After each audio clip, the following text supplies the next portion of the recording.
Hi అండి. నమస్తే. Welcome to Durga Krishna kitchen.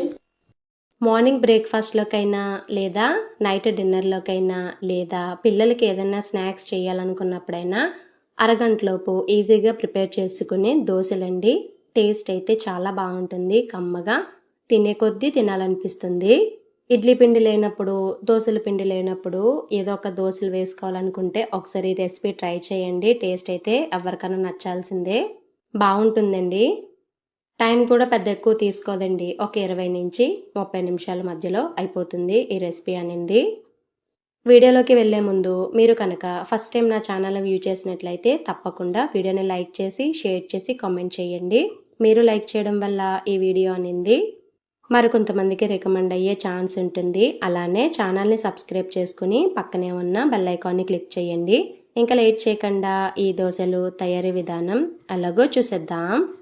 దోశల కోసం ముందుగా 1 కప్ వరకు అటుకులు తీసుకోవాలండి. దానిలో వాటర్ యాడ్ చేసుకుని ఒక 2-3 సార్లు బాగా కడుక్కుని దానిలోంచి వాటర్ని సపరేట్ చేసుకోవాలి. తర్వాత దానిలోకి 1/2 కప్ వరకు కరాచీ రవ్వను కూడా యాడ్ చేసుకోవాలి. తర్వాత దానిలోకి 1/4 కప్ వరకు పెరుగుని యాడ్ చేసుకోవాలి. పెరుగు అనేది మరీ పుల్లగా ఉండకూడదండి, అలానే మరీ కమ్మగా ఉండకూడదు, మీడియంగా ఉండాలి. తర్వాత కొద్దిగా వాటర్ని యాడ్ చేసుకుని ఒకసారి రవ్వ అలాగే అటుకులు బాగా కలిసేలాగా కలుపుకుని ఒక 10 నిమిషాలు పక్కన పెట్టుకుంటే సరిపోతుంది. ఈలోపు చట్నీ ప్రిపేర్ చేసుకుందాం. స్టవ్ మీద ప్యాన్ పెట్టి హీట్ అయిన తర్వాత ఆయిల్ యాడ్ చేసుకుని దానిలోకి వేరుశనగలను యాడ్ చేసుకోవాలండి. ఇవి మొత్తం ఫ్రై అవనవసరం లేదు, ఒక 30% ఫ్రై అయితే సరిపోతుంది. చట్నీకి ఎప్పుడన్నా టేస్ట్ మనకి ఇలాగే వస్తుందండి. 30-40% బాగా ఫ్రై అయిన తర్వాత వీటిని వేరే ప్లేట్లోకి ట్రాన్స్ఫర్ చేసుకోవాలి. అదే ఆయిల్లో 1 స్పూన్ వరకు జీలకర్ర అలానే 1.5 స్పూన్ వరకు పచ్చిశనగపప్పు వేసుకోవాలండి. ఇవి రెండు మంచి అరోమా వచ్చేంత వరకు ఫ్రై చేసుకోవాలండి. చట్నీ టేస్ట్ ఎప్పుడన్నా సరే ఈ జీలకర్ర అనేది ఎంత బాగా ఫ్రై అయితే అంత బాగుంటుంది. ఇవి ఫ్రై అయిన తర్వాత దానిలోకి కట్ చేసి పెట్టుకున్న పచ్చిమిర్చిని యాడ్ చేసుకోవాలి. మీ కారానికి తగ్గట్టుగా ఇక్కడ నేను 4 పచ్చిమిర్చి యాడ్ చేశానండి. పచ్చిమిర్చి బాగా చిటపట అన్న తర్వాత వీటిని వేరే ప్లేట్లోకి ట్రాన్స్ఫర్ చేసుకోవాలి.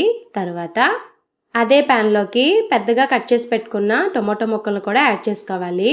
మీడియం సైజు టొమాటోలు ఇక్కడ 3 వరకు తీసుకున్నానండి. అలానే టేస్ట్కి తగ్గట్టుగా సాల్ట్, అలానే 1/2 టీ స్పూన్ వరకు పసుపు, 1/2 టీ స్పూన్ వరకు కారం యాడ్ చేసుకుని ఒకసారి మొత్తం బాగా కలుపుకుని అలానే కొద్దిగా కరివేపాకును కూడా వేసుకుని మూత పెట్టుకుని మగ్గించుకోవాలి. చెక్ చేసుకున్న ప్రతిసారి మూత పెట్టుకుని మగ్గించుకుంటే మనకి టొమాటో ముక్కలు అనేది త్వరగా మగ్గిపోతాయి. అలానే సాల్ట్ వేయడం వల్ల కూడా చాలా వరకు టైం సేవ్ అవుతుందండి. టమాటో ముక్కలు వేసిన ఒక 2-3 నిమిషాలకి వాటర్ అనేది రిలీజ్ అవుతుందండి. ఈ వాటర్ అంతా మగ్గేంత వరకు మగ్గించుకుంటే సరిపోతుంది. తర్వాత దీనిలోకి ఇలా కొద్దిగా కొత్తిమీర వేయండి, ఎక్కువ వద్దు. ఎక్కువ కొత్తిమీర వేస్తే మళ్ళీ అది కొత్తిమీర పచ్చడి టేస్ట్ వచ్చేస్తుందండి. మనకి టొమాటో పల్లి చట్నీ టేస్ట్ రాదు. కొద్దిగా వేసుకోవాలి, అది కూడా కాడలు ఎక్కువ ఉండేలా చూసుకోండి, బాగుంటుంది టేస్ట్. ఇది మనకి రెడీ అయిపోయిందండి. దీనిలోకి లైట్గా చింతపండుని తీసుకోండి, వీడియోలో చూపిస్తున్న క్వాంటిటీ సరిపోతుంది. తర్వాత ఇది చల్లారనిద్దాం. మిక్సీ జార్ తీసుకుని ఫ్రై చేసి పెట్టుకున్న వేరుశనగలను యాడ్ చేసుకోవాలి.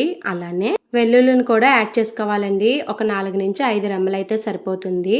చట్నీలో ఎప్పుడన్నా సరే ఇలా పచ్చి వెల్లుల్లి వేస్తే టేస్ట్ అనేది ఘాటుగా చాలా బాగుంటుందండి. ఫ్లేవర్ తినే కొద్దీ తినాలనిపిస్తుంది.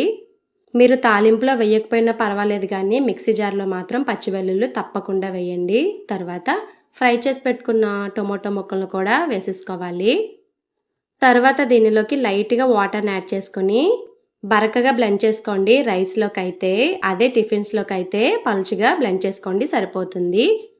టొమాటో పల్లి చట్నీ రెడీ అయిపోయిందండి. టేస్ట్ అయితే చాలా బాగుంటుంది. రైస్లోకైనా టిఫిన్స్లోకైనా ఒక 10 నిమిషాల్లోపు ఈజీగా ప్రిపేర్ చేసేయచ్చు. తర్వాత 10 నిమిషాల తర్వాత మనకి అటుకులు రవ్వ అనేది బాగా నానుతుందండి. దాన్ని మిక్సీ జార్లోకి కొద్దిగా వేసుకుని లైట్గా వాటర్ని యాడ్ చేసుకుని దోశ బ్యాటర్ లాగా ప్రిపేర్ చేసుకోవాలి.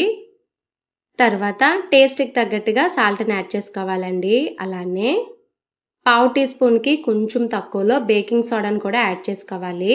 లేదా ఈ ప్లేస్లో ఈనో పౌడర్నైనా ఒక 1/2 టీ స్పూన్ వరకు యాడ్ చేసుకోండి, సరిపోతుంది. ఇలా యాడ్ చేయడం వల్ల దోశలు అనేది కరకరలాడుతూ చాలా బాగా వస్తాయండి, టేస్ట్ బాగుంటుంది. చూడండి కన్సిస్టెన్సీ అనింది వీడియోలో చూపిస్తున్న విధంగా ఉండాలి దోశ బ్యాటర్ లాగా. తర్వాత స్టవ్ మీద దోశ పెనం పెట్టుకుని బాగా హీట్ అయిన తర్వాత ఇలా నీళ్లు చల్లుకోవాలి. తర్వాత స్టవ్ సిమ్లో పెట్టుకుని దోశలను వేసుకోవాలి. దోశ అనేది మరీ పల్చగా వేయకూడదండి, కొంచెం మీడియంకి తక్కువలోనే వేయాలి. మీరు బాగా పల్చగా వేసేస్తే దోశ అనేది అస్సలు రాదు, ఇవి కొంచెం లావుగానే వస్తాయి. దోశ వేసిన తర్వాత పైన మొత్తం కలర్ చేంజ్ అయిన తర్వాత ఇలాగా 1/2 టీ స్పూన్ వరకు ఆయిల్ అనేది యాడ్ చేసుకోవాలి. ఆయిల్ అనేది మొత్తం స్ప్రెడ్ అయ్యేలాగా ఒకసారి చూసుకోవాలండి. దోశ వేసిన తర్వాత స్టవ్ అనేది సిమ్లోనే ఉండాలి.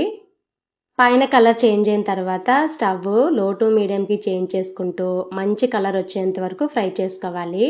ఇది కొంచెం కాలడానికి టైం పడుతుందండి. ఇలా మంచి గోల్డెన్ కలర్ వచ్చేంత వరకు ఫ్రై చేసుకోవాలి. ఒకవైపు ఫ్రై అయిన తర్వాత రెండో వైపుకి జాగ్రత్తగా టర్న్ చేసుకోవాలి. అవసరమైతే మధ్య మధ్యలో ఆయిల్ యాడ్ చేసుకుంటూ. అంతేనండి, రెడీ అయిపోయింది. ఎంతో టేస్టీగా ఉండే రవ్వ అటుకుల దోశలు. టేస్ట్ అయితే మరి చాలా బాగా వస్తుందండి, కమ్మగా చాలా బాగుంటుంది. దీనికి టొమాటో పల్లీ చట్నీ సూపర్ కాంబినేషన్. ఒకసారి మీరు తప్పకుండా ట్రై చేయండి. ఈ వీడియో మరి మీకు నచ్చిందని అనుకుంటున్నానండి. మరి మీకు గనక ఈ వీడియో నచ్చినట్లయితే ప్లీజ్ లైక్ చేయండి, షేర్ చేయండి, కామెంట్ చేయండి. కొత్తగా ఛానల్ని వ్యూ చేసే వాళ్ళు సబ్స్క్రైబ్ చేసుకుని పక్కనే ఉన్న బెల్ ఐకాన్ని గనక క్లిక్ చేసినట్లయితే నా వీడియోస్ని మీరు రెగ్యులర్గా ఫాలో అవ్వచ్చు.